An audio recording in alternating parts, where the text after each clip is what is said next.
In SQL Server 2016, high availability has been updated in a couple of places, mainly failover clustering, replication, and always on. Most clustering updates is to do with Windows Server 2016 rather than SQL Server 2016. Database mirrors have been around since around SQL Server 2005, but it's being deprecated. So you will want to move to something called Always On in the near future if using database mirroring. Even though it's still supported, there are now better options available. Replication still comes in 3 versions: transactional, peer-to-peer, and snapshot. Here we have some updates with performance with these different versions or additions of replication. Always on availability groups has been around for a couple of editions now, but it's starting to be improved. It is the biggest changer with high availability in SQL Server 2016. Now they've lifted some limitations in order to please more and more DBAs. We can also use it with Standard Edition, which is nice, but many things depend on using Windows Server 2016 in order to achieve most improvements. Most updates to clustering are in Windows Server 2016. This is at the operating system level where actual clustering is set up. Clustering is available in SQL Server 2016 Standard Edition for just 2 nodes. That's a really nice and less expensive version or availability to you than having to pay licenses for the Enterprise Edition. The same setup is in SQL Server 2016 that you used in previous versions. Not anything significant is different. So if you've run it before, there are no gotchas here. When you install SQL Server 2016, though, there are new prompts. So when you do the first node, you'll still have the configuration of TempDB along with the other options that you see during an installation. And you can review these in that section of Exploring 2016. A new feature in failover clustering is called Clustering Operating System Rolling Upgrades. This enables an administrator or DBA to upgrade the operating system of cluster nodes from, say, Windows Server 2012 R2 to Windows Server 2016 without actually stopping the Hyper-V. This also helps out with scale-out file server workloads. Using this new feature, the downtime penalties can be avoided, so you want to move to this as soon as possible. Migrating clusters from, say, Windows Server 2012 R2 involve taking the existing cluster offline and reinstalling the operating system on each node. Then you have to actually bring the cluster back online. The old process that we just explained was very cumbersome and required some downtime, though not a lot.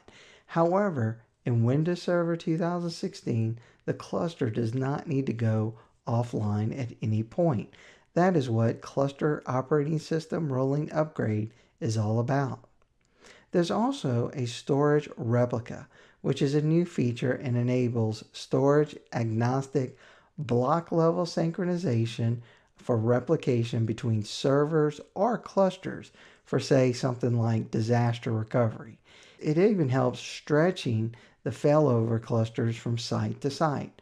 Synchronous replication enables mirroring of data in the physical site with something called crash consistent volumes.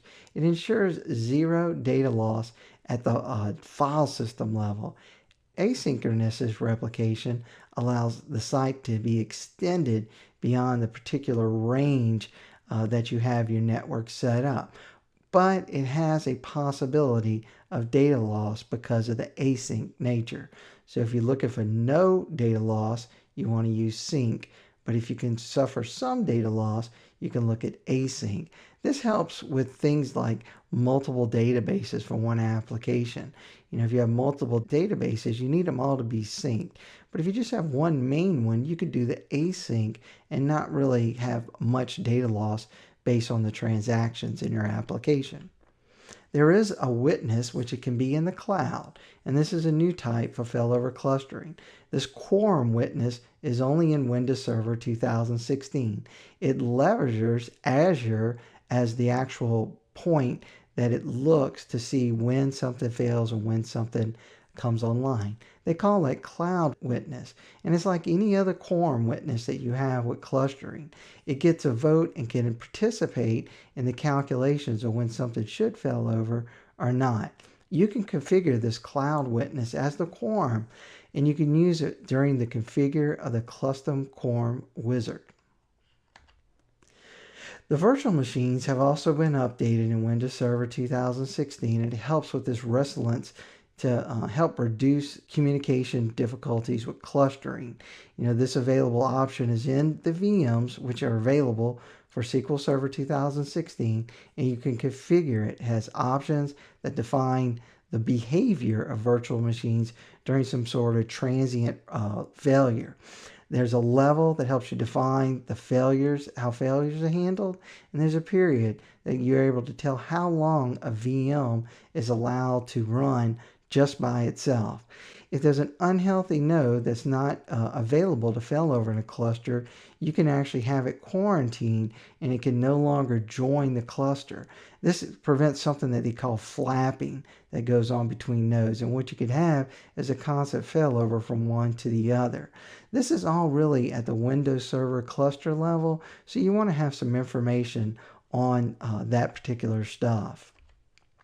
The diagnostics has been really improved in all of this, and it enhances the log files, such as some sort of time zone change, or you can actually get more verbose with your diagnostics log. It makes it easier to troubleshoot these failover clusters when you have issues. So when you actually call Microsoft now with a problem, there's actually a new dump type called active memory dump, and it filters out most of the memory pages like data that's allocated to a virtual machine. It makes that dump much smaller and easier to save or copy, and it'll help improve the time to get something to the support line versus the old, because you could have a huge dump if you have lots and lots of RAM. So the big change with SQL Server 2016 and replication really has to do with memory optimized tables.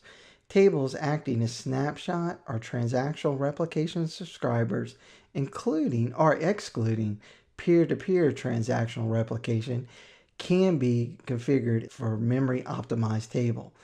Other replication configurations are not compatible with memory optimized table.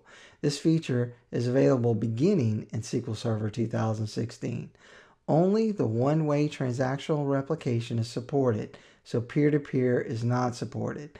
These memory optimized tables, though, cannot be published. They can only be subscribed from.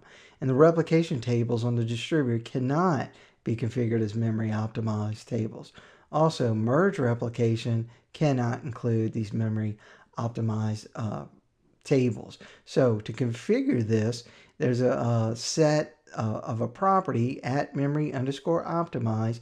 You have to set it to true when using sp_add subscription. Also, there's a set command for the schema, which is a hex, and you need this option to be able to add an article. Windows or SQL Server 2016 replication can also be configured with Azure SQL databases. So there's certain configurations that are supported, and it can be an instance of SQL Server running on-premise or an instance of SQL Server running in an Azure virtual machine, which is in the cloud.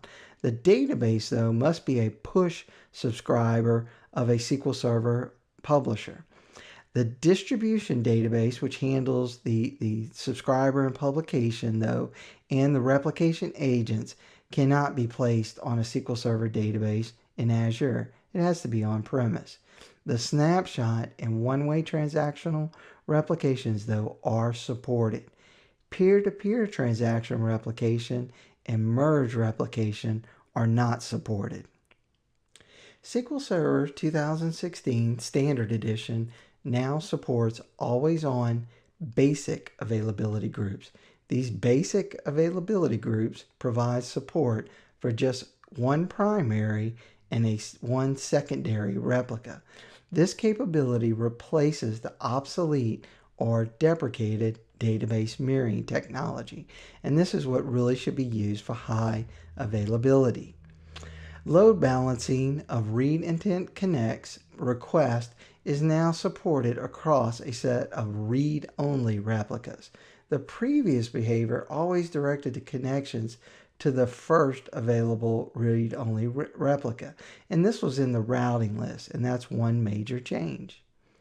The number of replicas that are supported, and we're talking about the Enterprise Edition now, for the automatic failover has been increased from 2 to 3. So not only are you able to have read-only replicas, but you can have 1, 2, or 3 that actually support the application. Always-on availability groups now does support distributed transaction, but you have to use the DTC on Windows Server 2016. You can now, in SQL Server 2016, configure always-on availability groups to fail over when a, say, database goes offline. This change requires the setting at the database level of db_failover equals on. Always on also now supports encrypted databases, which everybody's going to be excited about this. So those AG wizards will now prompt you for a password for any database that contains, say, a master key for encryption. And it's going to prompt you for this when you create a new availability group, or if you're adding data or replicas to an existing AG. So these two availability groups are in two separate Windows Server failover clusters, which is abbreviated WSFC. These can now be combined in two different groups, two different domains, into what's called a distributed availability group. So these distributed availability groups, this starts to enable DBAs to associate two different AGs residing on two different failover clusters, which is a big deal. One of the main usage of this distributed availability group is really for disaster recovery. It's available so when your primary site is geographically dispersed from your DR site, so if they're long distance apart, this really helps. You want that data to continue to be replicated to your disaster recovery site, but you don't want the potential network problems or issues that DR sites have, so you have to actually bring down the primary site. Seeding is something new too, and it allows that secondary replica to be automatically seeded over the network rather than you having to manually seed it, which usually requires a physical backup of your database that you're targeting on the secondary. This direct seeding is specified by setting in the create availability group statement seeding_mode equals automatic. You must also create any database with the alter availability group on each secondary replica. Those are the ones used with this direct seeding.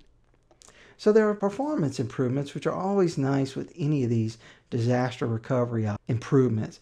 So the synchronization throughout these AG groups has been increased. Some people are even getting 10 times faster, and it's through parallel and faster compression of the log blocks of the replica. So the replicas is all looking at that transaction log, and if you can run the distribution of it in parallel rather than serial, you'll also be able to compress the data or those log blocks a lot easier. So this optimized synchronization protocol and parallel decompression of the redo logs happen on the secondary replica. This increases the freshness of that secondary replica. It also reduces the recovery time when failovers do happen, but hopefully they don't happen often with you. Also, you need to note that the redo for like memory optimized tables is not paralleled yet. So SQL Server 2016 doesn't have that for the memory optimized tables.